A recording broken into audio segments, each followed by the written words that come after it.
SP Ranganath గారితో మా ప్రతినిధి కిరణ్ ఉన్నారు. ఈ కేసుకు సంబంధించి మరిన్ని వివరాలు అందించడానికి Kiran, over to you. Telugu రాష్ట్రాల్లో సంచలనం సృష్టించిన ప్రణయ్ హత్య కేసులో కోర్టు సంచలనమైన తీర్పిచ్చింది. ఈ కేసులో A2కి ఉరిశిక్ష విధించింది, మరికొంతమందికి మాత్రం లైఫ్ ఇంప్రెషన్ ఇచ్చింది. సో ఇదే అంశంపై మనం మాట్లాడేందుకు ఈ కేసులో నల్గొండ జిల్లా గతంలో ఎస్పీగా పనిచేసిన రంగనాథ్ గారు ఉన్నారు. వారితో మాట్లాడుతూ సార్, ఫస్ట్ ఆఫ్ ఆల్ మీకు కంగ్రాచులేషన్స్. ఎందుకంటే ఒక హానర్ కిల్లింగ్ కేసులో మీరు ఇన్వెస్టిగేషన్ కావచ్చు అంతా కూడా ఇప్పుడు నిందితులకు శిక్ష పడాలి సార్. సో ఈ కేసులో మొత్తం ఏ విధంగా మీరు ఇన్వెస్టిగేషన్ చేశారు?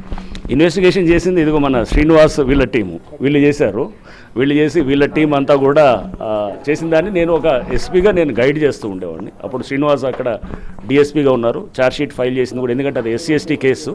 సో దాంతో వీళ్ళు ఛార్జ్షీట్ వేసి ఈ టీం అంతా కూడా చాలా పగడ్బందీగా పనిచేశారు. పగడ్బందీగా పనిచేసి దాదాపు 8-9 నెలలు దీని మీద వర్క్ చేసిన కేసు ఇది. సో మేము అందుకోసమే దీనికి అంటే టెక్నాలజీని యాక్చువల్గా చాలా దీనిగా తీసుకుంటూ వర్కౌట్ చేసిన కేసు ఇది. అంటే సాంకేతిక పరిజ్ఞానాన్ని అండ్ మనం ప్రతిదాన్ని కూడా అంటే కాల్ డేటాని అంటే మీరు చూస్తే కనుక ఈ కేసులో ఎక్కడ కూడా నార్మల్ కాల్ డేటాలు అవి కూడా అంత ఈజీగా చేసి వీళ్ళ టీం అంతా కూడా చేసిన దాన్ని నేను ఒక ఎస్పీగా నేను గైడ్ చేస్తూ ఉండేవాడిని. అప్పుడు శ్రీనివాస్ అక్కడ డిఎస్పీగా ఉన్నారు. ఛార్జ్షీట్ ఫైల్ చేసింది కూడా, ఎందుకంటే అది SC/ST కేసు. సో దాంతో వీళ్ళు ఛార్జ్షీట్ వేసి ఈ టీం అంతా కూడా చాలా పగడ్బందీగా పనిచేశారు. పగడ్బందీగా పనిచేసి దాదాపు 8-9 నెలలు దీని మీద వర్క్ చేసిన కేసు ఇది. సో మేము అందుకోసమే దీనికి అంటే టెక్నాలజీని యాక్చువల్గా చాలా దీనిగా తీసుకుంటూ వర్కౌట్ చేసిన కేసు ఇది. అంటే సాంకేతిక పరిజ్ఞానాన్ని అండ్ మనం ప్రతిదాన్ని కూడా అంటే కాల్ డేటాని అంటే మీరు చూస్తే కనుక ఈ కేసులో ఎక్కడ కూడా నార్మల్ కాల్ డేటాలు అవి కూడా అంత ఈజీగా ఉండదు. అంటే జనరల్గా మనం చూస్తే కనుక రాగానే ఒక కేసు రాగానే కాల్ డేటాలు వెరిఫై చేయటం, దీంట్లో ఎక్కడ మన కాల్ డేటాలు ఏం దొరకదు అనమాట. సో ఇట్లాంటి పరిస్థితి నుంచి ఈ కేసుని చాలా పగడ్బందీగా బిల్డ్ చేస్తూ దీన్ని టెక్నికల్గా స్ట్రాంగ్గా చేస్తాం. అంటే మేము ముందుగానే యాంటిసిపేట్ చేసాం ఈ కేసులో రేపు, ఎందుకంటే చాలా డబ్బుతో ముడిపడి ఉంది. ఎందుకంటే కోట్ల రూపాయల కాంట్రాక్ట్ కిల్లింగ్ కాబట్టి రేపు డెఫినెట్గా సాక్షులు మేనేజ్ చేయడానికి కూడా కోట్లాది రూపాయలు వెచ్చిస్తారు. వెచ్చిచ్చి దీన్ని కేసు నీరుగార్చడానికి కూడా ట్రై చేస్తారనే దాన్ని ముందు చూపుతోటే మేము ఆ ప్లాన్ తోటే ఉండింది. సో అందుకోసం అప్పుడు ఈ డ్రాఫ్ట్ ఛార్జ్షీట్ కూడా వీళ్ళు నాకు మన శ్రీనివాసన్ టీం వాళ్ళు తీసుకొచ్చినప్పుడల్లా దాదాపు 10 సార్లు మార్చి ఉంటాం బహుశా.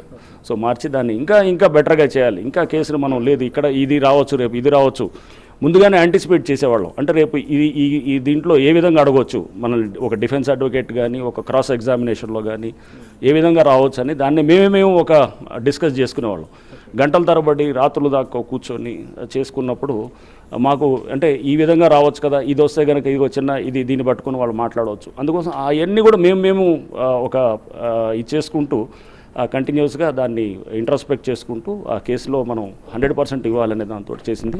So I think it's team victory. అది ఆ టైంలో ఉన్నటువంటి మా డీజీ గారు మహేందర్ రెడ్డి గారు అండ్ అట్లానే ఆ టైంలో ఉన్నటువంటి మా ఐజీ గారు అప్పుడు స్టీఫెన్ రవీంద్ర గారు ఉన్నారు. సో వీళ్ళందరూ కూడా వీళ్ళ గైడెన్సు ప్లస్ అప్పుడు ప్రాసిక్యూషన్ టీం కూడా స్పెషల్ పీపీ నరసింహ గారు అండ్ సాక్షులు అందరూ కూడా ఎస్పెషల్లీ అమృత అండ్ బాలస్వామి గారు వాళ్ళ తండ్రి గారు, ప్రణయ్ వాళ్ళ తండ్రి, ఇంకా చాలామంది కూడా సాక్షులందరూ కూడా నిలబడ్డారు.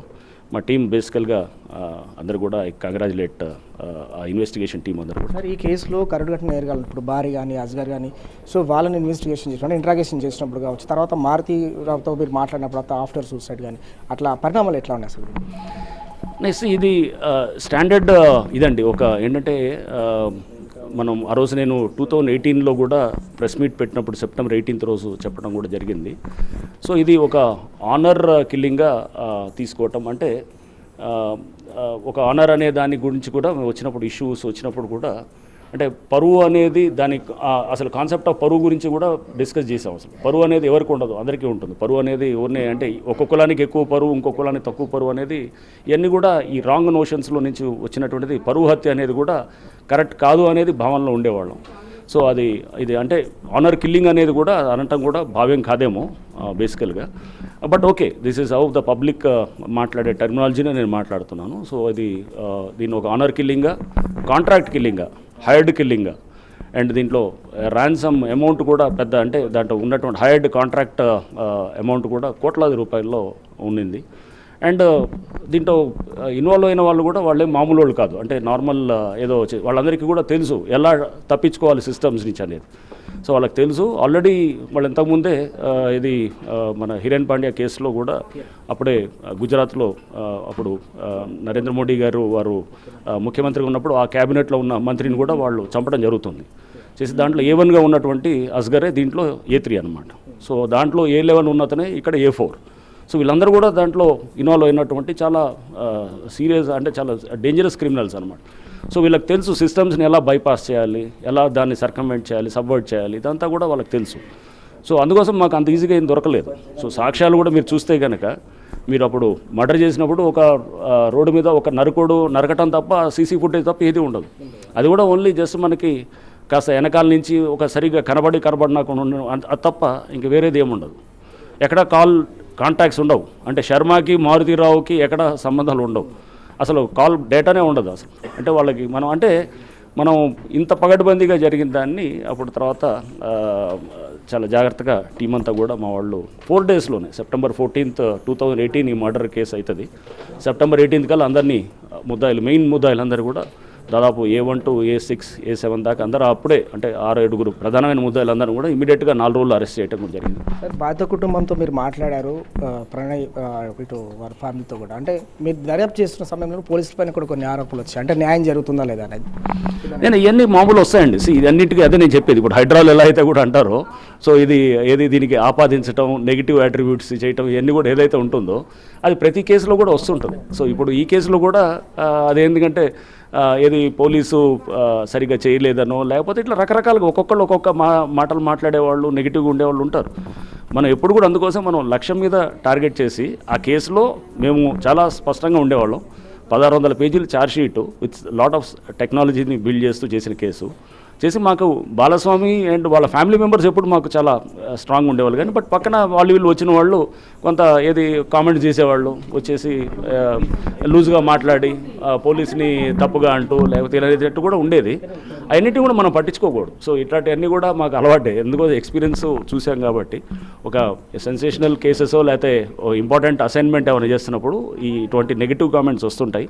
అవన్నింటిని ఓవర్కమ్ చేసి మేము ముందుకు వెళ్ళి చేసాం. దాని పరిణామం మన రిజల్ట్ ఈరోజు చూస్తున్నాం. సో సేమ్ థింగ్ రేపు హైడ్రా అయినా కూడా ఇంతే ఉంటుంది. రిజల్ట్ ఇంకో 4 ఏళ్ల తర్వాత మీరు చూస్తారు. సార్ మీరు చెప్పండి సార్, సుదీర్ఘంగా కూడా మీరు దర్యాప్తు చేశారు, సాక్షులు కూడా మీరు విచారించారు. జరిగిన కేసు 1600 పేజీల ఛార్జ్ షీట్, 64 మంది సాక్షులు. సో ప్రస్తుతం అయితే ఈ కేసు సుదీర్ఘంగా దర్యాప్తు చేశారు.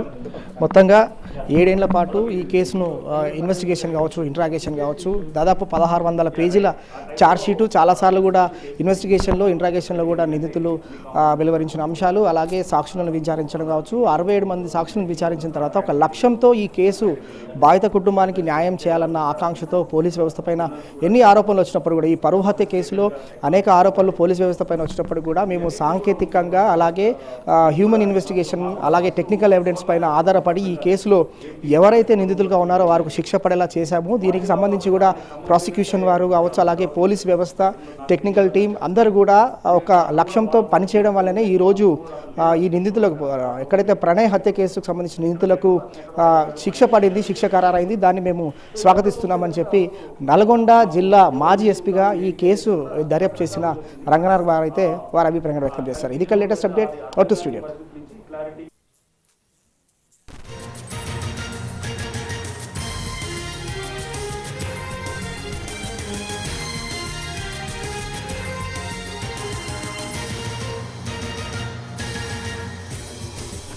ప్రణయ్ హత్య కేసులో నల్గొండ కోర్టు సంచలన తీర్పిచ్చింది. A2గా ఉన్న సుభాష్ శర్మకు ఉరిశిక్ష విధించింది. నల్గొండ ఫాస్ట్ ట్రాక్ కోర్టు మిగతా వారికి జీవిత ఖైదు విధించింది. ఇప్పటికే ఈ కేసులో 3 నిందితులు జైల్లో శిక్ష అనుభవిస్తున్నారు. 2018లో సుపారీ ఇచ్చి ప్రణయ్ను హత్య చేయించారు అమృత తండ్రి.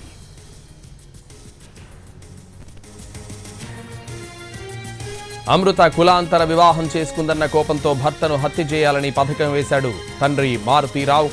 సుపారీ గ్యాంగ్తో ప్రణయ్ను హత్య చేయించాడు మారుతీరావు. 2018 సెప్టెంబర్ 14న ప్రణయ్ని హత్య చేశారు. ఈ కేసులో మొత్తం మారుతీరావుతో సహా 8 మందిని అరెస్ట్ చేశారు పోలీసులు. మారుతీరావుతో పాటు హత్యకు పాల్పడిన సుభాష్ కుమార్ శర్మ, ప్లాన్ చేసిన అస్గర్ అలీ, కుట్రలో భాగస్వామిగా ఉన్న మహమ్మద్ అబ్దుల్ భారీ, మహమ్మద్ అబ్దుల్ కరీం, తిరునగరు శ్రావణ్, సముద్రాల శివ, ఎంఏ నజీం మొత్తం 8 మందిని నిందితులుగా ఎఫ్ఐఆర్లో చేర్చారు. A6గా అమృత బాబాయ్ శ్రవణ్ను చేర్చారు. 102 మంది సాక్షులను విచారించారు.